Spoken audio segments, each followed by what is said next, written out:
네, 할렐루야. 8월 12일 금요일 짱목과 말씀 수다의 시간입니다. 오늘 우리에게 주시는 말씀은 여호수아 7장 2절부터 15절의 말씀인데요. 하나님 말씀을 보시겠습니다. 여호수아가 여리고에서 사람을 베델 동쪽 베다온 곁에 있는 아이로 보내며 그들에게 말하여 이르되 올라가서 그 땅을 정탐하라 하매 그 사람들이 올라가서 아이를 정탐하고 여호수아에게로 돌아와 그에게 이르되 백성을 다 올라가게 하지 말고 2-3천 명만 올라가서 아이를 치게 하소서. 그들은 소수이니 모든 백성을 그리로 보내어 수고롭게 하지 마소서 하므로 백성 중 3,000명쯤 그리로 올라갔다가 아이 사람 앞에서 도망하니 아이 사람이 그들을 36명쯤 쳐 죽이고 성문 앞에서부터 스바림까지 쫓아가 내려가는 비탈에서 쳤으므로 백성의 마음이 녹아 물같이 된지라.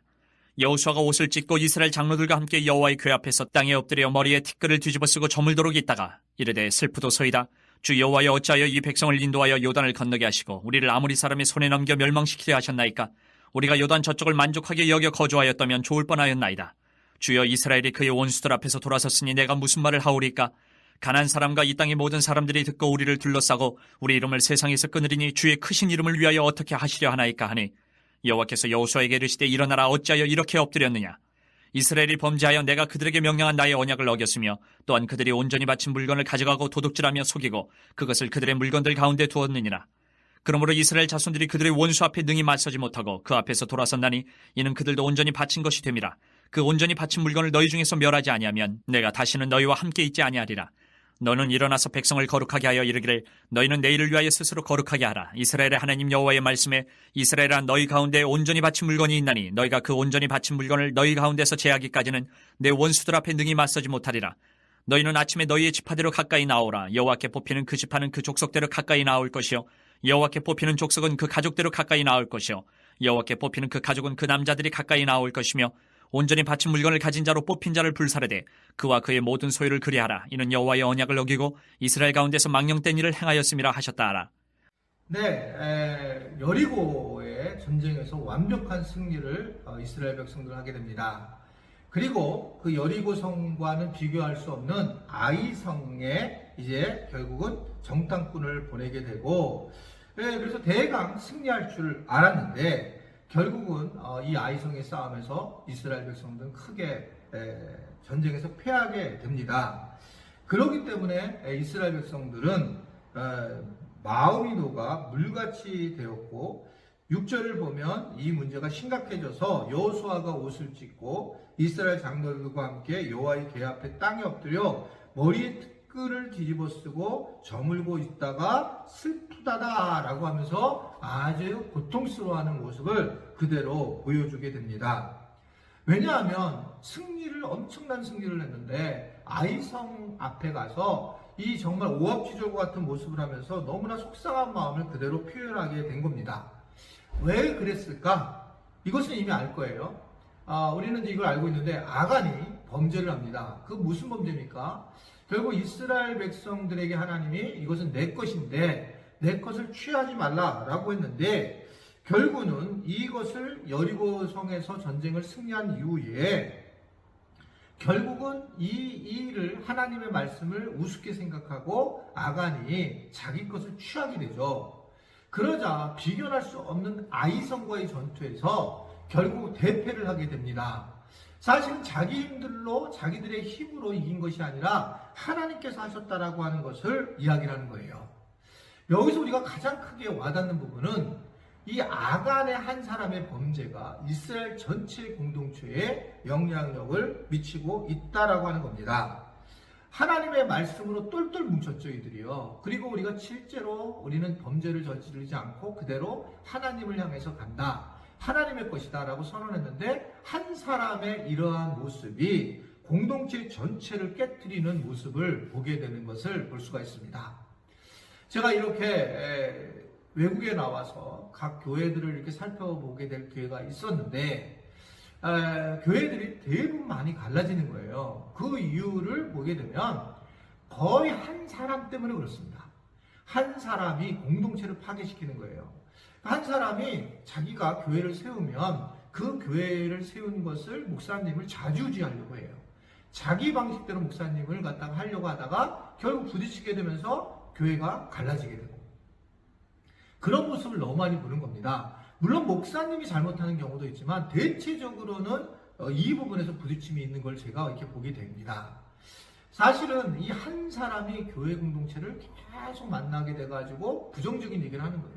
계속 교회 공동체에 부정 얘기를 하는 거예요. 여러분, 아간이 단순히 이 죄를 범한 거 하나만은 그랬을까요? 저는 그렇게 생각하지 않습니다. 그는 수많은 사람들에게 얘기를 했을 거예요.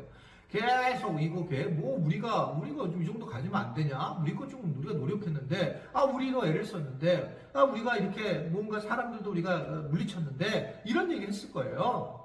그러니까 그 동조를 하게 되고 결국 그것이 이스라엘 백성 전체의 죄성으로 이게 나타나게 된 거죠. 단순히 한 사람의 범죄로만이 아니라 하나님께서 보시길 때는 이 자체가 지금 이스라엘 전체의 죄로 보게 된다는 겁니다.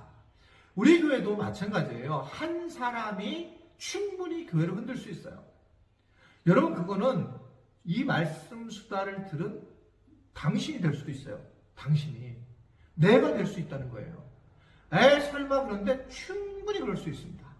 그런 사람은 어떠냐면 계속 누군가를 만나서 부정적이고 비판적인 얘기를 하는 사람들이에요. 교회 공동체의 큰 것을 보지 못하고 아주 작은 부분을 가지고 계속 흔드는 사람. 이런 분들이 충분히 있을 수 있어요. 그럴 때 이 부분에 대해서 정말 조심해야 돼요. 내가 잘못하면 아간처럼 비록 안 훔친 것처럼 보이지만 그 공동체를 어둡게 만들고 불안하게 만들고 불평하게 만드는 그런 모습이죠. 본인은 이게 바르다고 생각하는 거예요. 바르다고 생각해요. 아간요? 이런 범죄를 저질 때 아간이 내가 이거 잘못한 건 내가 죄진 거야. 그렇게 생각하지 않았을 거예요. 분명하게 자기도 아간도 내가 죄를 진 거라고 생각하지 않고 바른 거라고 생각하고 이 일을 저는 진행했다고 분명하게 생각을 합니다. 그렇기 때문에 자기가 지금 죄를 졌는지 안 졌는지를 하나님 앞에 내려놔야 되지, 내 안에 어둠이 있고 내 안에 미워하는 마음이 생기게 되면 결국 이러한 것들이 교회 공동체에 결정적인 영향력을 미치게 된다는 겁니다. 이럴 때 어떻게 해야 되느냐? 여호수아가 너무 속이 사서 옷을 찢는 거예요.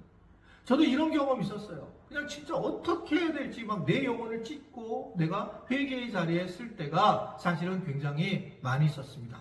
그것이 사실은 무엇보다 어려웠지만 그때 사실은 누구의 문제라기보다 알고 보면 내가 큰 죄를 범했다라고 하는 생각을 하게 되는 거예요. 그래서 그 부분에 대해서 내 스스로 회개를 하고 하나님 앞에 나아간 경험이 있습니다.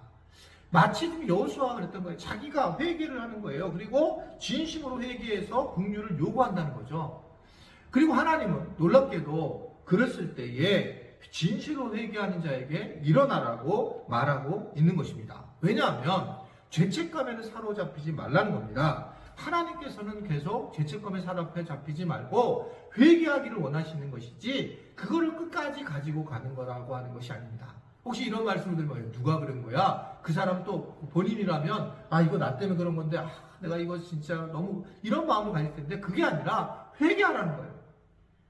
내가 그런 마음을 많이 가졌다면 회개하고 회개를 하게 되었을 때 새 출발을 할 수 있게 하나님은 허락하셨다. 그래서 여호수아도 이걸 바로 알아차리고 그 전체 리더십들이 옷을 찢으면서 회개를 하는 모습으로 나아간다라고 하는 것을 보게 됩니다. 우리가 교회나 또 삶에서 어려운 일을 당할 때에 그때 무엇보다 우리가 해야 될 일은 주님 앞에 다시 돌아와서 다시 내가 어떻게 뭐가 잘못됐는지를 드러내는 거예요. 내 생각이 잘못될 가능성이 아주 많아요. 특히 재물이라든지 물질이 들어가면 막 함부로 하는 경우가 많이 있잖아요. 그래서 자기가 자기 마음대로 하는 거예요. 특별히 어제도 말씀드린 것처럼 11조 같은 경우 그래요. 이게 내게 아니고 하나님의 건데 내가 마음대로 그것을 안 하고 싶고 또 다른 데 하고 싶을 때에 그때 나오는 거는 교회를 공격하는 거예요. 교회가 제대로 안 쓴다. 교회가 그러면서 자기 합리화를 시키는 모습을 가질 때가 얼마나 많은지 몰라요. 그건 나도 그렇거든요. 누구나 마찬가지. 누군가를 도와주려고 할 때 합리화를 자기를 시키려고 한다는 거죠. 그렇지 않아서 안 하려고 하게 되는. 전철에서 어려운 사람이 있으면 이렇게 좀 도와줘야 되는데 갑자기 합리화가 된 거죠. 저거 누가 가지고 와서 뒤에서 누군가가 저 아이의 돈을 뺐으니까 나 안 줄 거야. 그거는 자기 합리화예요. 만약 그럴지라도 내가 그 아이를 주고 섬겨주는 거가 좋은 거지 거기까지 생각하면서 섬기려고 하지 않는 모습들이 우리의 죄성이라는 거죠. 이런 것들에 대해서 우리는 주님 앞에 회개를 하게 될 때 주님은 우리의 회개를 들어주신다. 오늘 말씀을 이렇게 다 하신다면 주님 앞에 회개를 이 시간 끝나고 바로 회개하시면 좋겠어요. 정말 주님, 내가 자꾸 내 합리화를 시켜서 그래서 내가 정말 악한과 같은 죄를 내가 범하고 있는 것을 모릅니다. 나를 도와주시고 그래서 이제 다시 내가 공동체를 살릴 수 있도록 교회 공동체 안에 들어와서 하나님의 영광을 드러낼 수 있는 삶을 살도록 도와주십시오 라고 하는 그런 믿음의 삶을 살았으면 좋겠습니다. 그런 은혜가 우리 공동체와 또 한국 조국교회와 또 온 세계의 열방교회에 함께하기를 주님의 이름으로 축원해 드립니다. 기도하겠습니다. 오늘도 함께하시는 주님 감사합니다. 오늘 이 말씀수다 이후에 회개하는 분들이 계신다면 성령이 함께하여 주셔서 토닥토닥 위로하여 주시고 그리고 또 하나님의 영광을 바라볼 수 있게 하여 주옵소서. 주님, 저도 목회하면서 많은 상처를 준 분들이 많이 있는데 회개합니다. 주님, 주님께서 저를 지켜주시고 또한 그 제 상처를 받은 분들에게 회복의 은혜가 있게 하시고 그래서 우리 교회 공동체가 나로 인해서 어려움 겪지 않도록 도와주시고 인도하여 주옵소서. 예수님의 이름으로 기도드리옵나이다. 아멘.